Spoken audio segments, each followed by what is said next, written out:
Hello everyone, this is lecture for the subject System Design and Analysis. This is open elective subject for third year BE student in MEM Engineering College, Jodhpur. This subject has 4 units: System Fundamental Concepts, Procedure for Engineering a System, System Optimization and System Schedule. In this lecture we will be covering the first unit, and that is System Fundamental Concepts.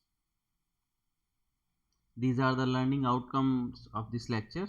We'll see the definition of system, we'll see few examples, we'll come to know how system approach works, what are the various components, how do we classify the systems, what are the various characteristics of a system, what is the role of a system analyst, and what is system development life cycle. So let us start with the basic definition of system analysis. It creates a background for system design to achieve system objectives.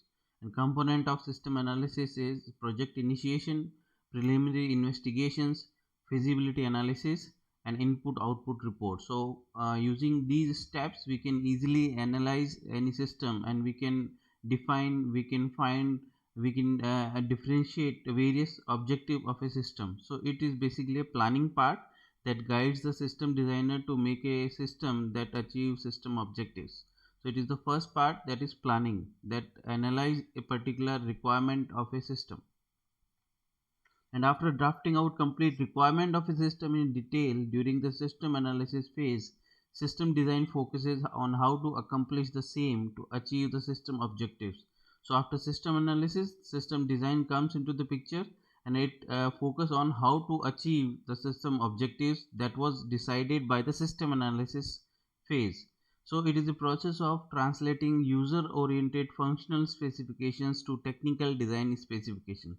So what were the requirement? It works according to the requirement, and it designs a system that fulfill those requirements. So it comes after the system analysis phase. So first comes the system analysis, then comes the system design. The term system originates from the Greek term systema, that means placed together. The example is mechanical system. As we all know that mechanical systems have at least 3 elements: input, process and output. So we will come to know about the functioning of various elements of a system by this example. So here is the picture shown on the screen right now. It is a internal combustion engine system. As all branches students study this topic in their first year course, so I have taken this example to make you clear about the system working and characteristics. So here input is the fuel that ignites, causing gases to expand, which force the piston down. In process we can see that crank and slider mechanism converts reciprocating motion, and in output we get crank and shaft rotate. So these are the various properties of a system: input, process and output. For particularly internal combustion engine, I have shown by this diagram. So an internal combustion engine is a system that gives a motor vehicle the power to move. And in this system, ignition system, timing system, fuel injection system and valve system are subsystem of this system. So we have a large setup that is known as system. Here it is internal combustion engine, and you can see the various sub part of this system. So those are known as subsystems, as shown in the screen on the screen right now: ignition system, timing system, cooling system, valve system, fuel injection system. So all these subsystems work in connection with each other. They overall working of internal combustion engine depends on the successful coordination among these subsystems. So every system has various subsystems. They work interconnectedly to achieve the overall system objectives. Why feedback and control is important? Because system does not allow for control over the speed of rotation of the crankshaft. So as we have seen in the crankshaft internal combustion example, that it simply get input, it process it, and it gives you output, but it does not control the speed of the rotation of the crankshaft. Now to control the speed of the rotation, there must be a monitoring and control subsystem built into the system. So this is how it looks. So earlier we had input, process and output. Now we have two more subsystem, or we can say addition to the system, that is sensor and control. So sensor senses the variation in the output, and accordingly it gives feedback to the process and input stages, that must correction should be made to achieve the desired output. So it senses the variation, it gives feedback, and then controlling part controls the input and process parameter to correct any deficiency. Next comes the system approach. It is a set of top level rules from which system engineering methodology can be derived. So we have a different standard set of rules that we should follow to achieve a system design and analysis. So if you want to design a system proper that fulfills all your requirement, you should follow these rules.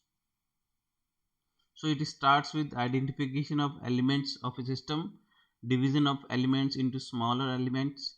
We should know how we can group those elements.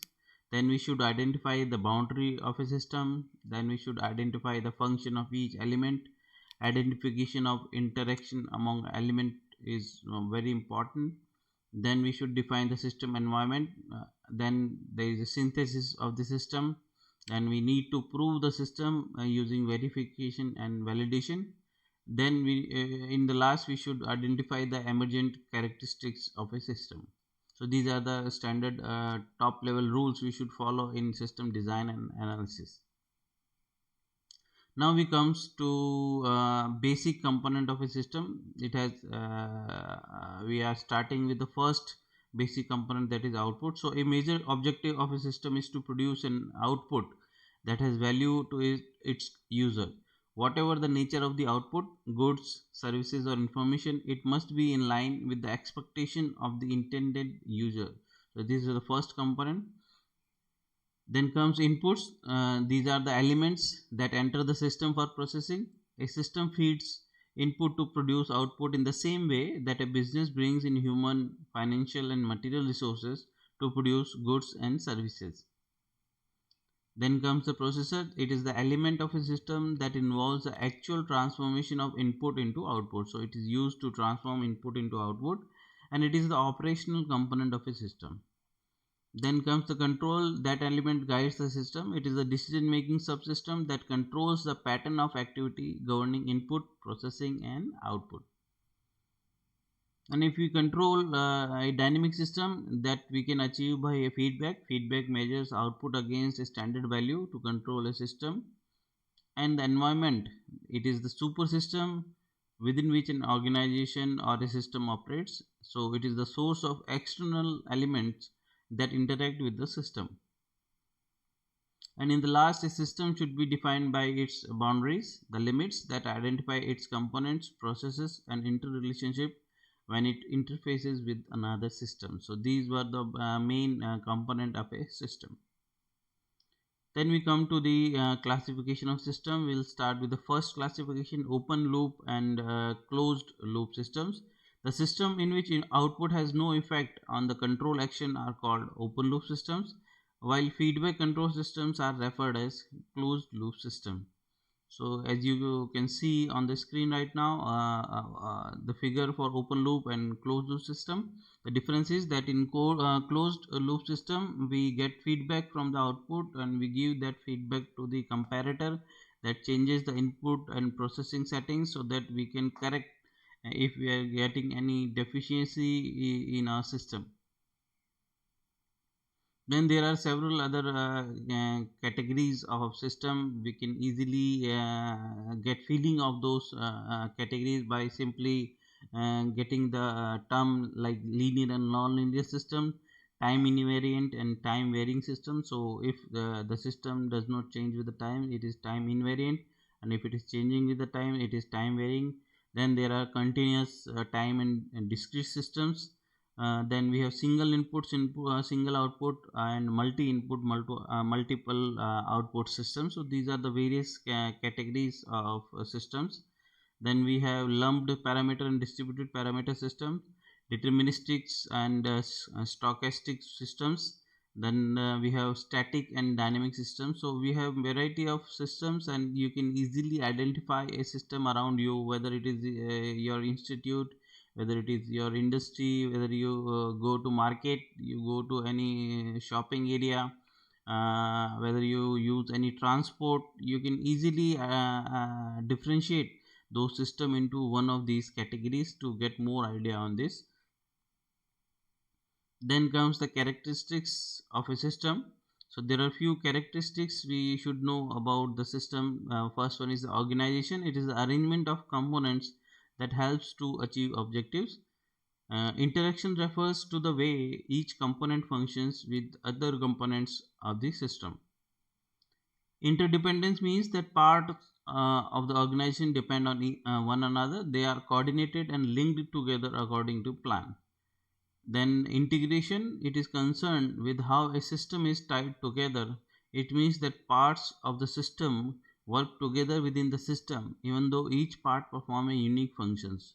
So these are the few characteristics of system we should always consider while designing a system.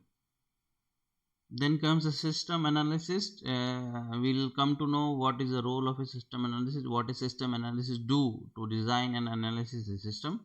So a system analyst is a person who conducts a methodological study and evaluation of an activity to identify its desired objectives, to determine procedures by which these objectives can be gained. So it is basically a role of a person who normally analyze and design a system. So what the role of a system, we will see. So designing and implementing systems to suit organizational needs are the function of the system. So there are a few roles of a system analyst. Number one is defining and understanding the requirements of user through various fact-finding techniques. So it define and understand the what are the various objectives we need to achieve. Then his role is to prioritize the requirements by obtaining user genesis, gathering the facts and information, and acquires the opinion of users, maintains analysis and evolution to arrive at appropriate system which is more user friendly, suggest many flexible alternative solutions, pick the best solution, and quantify cost and benefits. He draws certain specifications which are easily understood by users and programmer in precise and detailed forms. And in the last, system analysts plan the periodicity for evolution after it has been used for some times and modify the system as needed. So it is again the very important to decide on how to evaluate your system periodically. After a certain period of time, you should always check your system, you should always assess your system, evaluate your system, so that you can easily incorporate any changes or modifications required that is needed with passing time in the system. In the last, we have system development life cycle. This approach monitors and controls the system development beginning from fact gathering, designing, implementation, and maintenance in cycle way as a continuous process. So it's a conceptual model which includes policies and procedures for developing or altering systems throughout their life cycles. So how this works? It has 5 stages. Planning, you obtain approval for project, initiate, assess feasibility, plan and schedule. Then there is analysis, you understand the business needs and processing needs. Then we need to define the solution system based on requirement analysis decision in design. Then comes the implementation phase, which is basically the constructions and test, train, user, install. And in the last, we have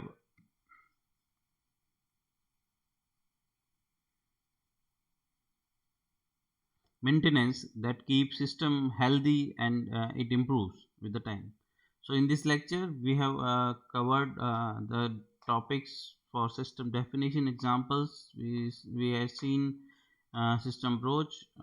We discussed various components and how do we classify system. We came to know the characteristics of the system.